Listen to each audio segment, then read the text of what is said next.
A wide-angle lens is more than just a tool to get more into a picture, or to capture large subjects without having to back far away from them.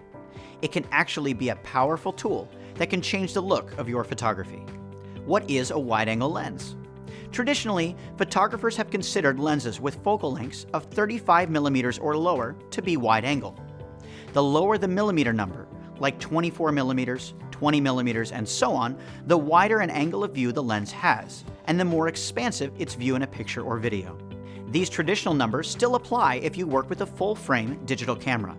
But many of today's cameras, like Canon's EOS Rebel models, and mid-range cameras like the EOS 70D or 80D, use a smaller imaging sensor. To get the same wide-angle coverage with them, a lens needs a shorter focal length.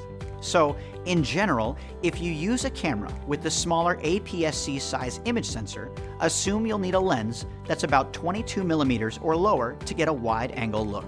Actually, the standard zoom lens many of you bought with your camera will provide a good entry into wide-angle photos and video.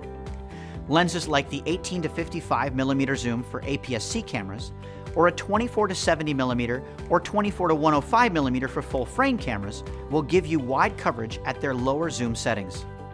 Wide-angle lenses can be great for including broad expanses into your pictures and video. Interiors, entire buildings, and of course landscapes are often captured with wide-angle lenses. They're excellent for getting an entire large subject, even a big group of people, into a picture, especially when you don't have space to physically move back with the camera. In addition to seeing a wide field of view, another wide-angle lens characteristic is that things near the camera look larger in proportion to the rest of a scene. If you zoom to a wide setting and then take a few steps closer to nearby subjects, you'll find your images often gain a real visual power and don't just look like everything's far away. This is one of the most important ways to get great wide-angle images. Put something interesting in your foregrounds, keep your lens zoomed wide, and get in close to it. The next step for most of us is to consider stepping to an ultra-wide-angle lens, which goes beyond what the standard zooms can capture. Now, magnificent images of interiors or strong, powerful images of subjects like cars, monuments, or even flowers in a garden can be at your fingertips. With the popular APS-C sensor cameras, this means a lens like Canon's EFS 10 to 18mm or 10 to 22mm zooms, or the EFM 11 to 22mm lens for Canon's compact EOS M series cameras.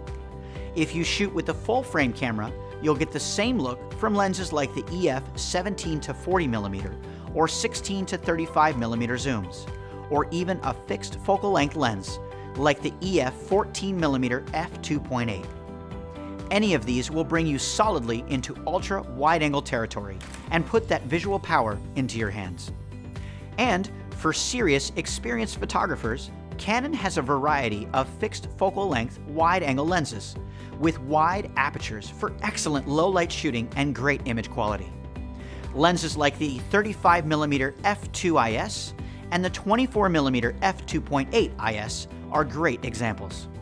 And there are some with even wider apertures for extreme low light, like the 24mm f1.4 and 35mm f1.4 L series lenses.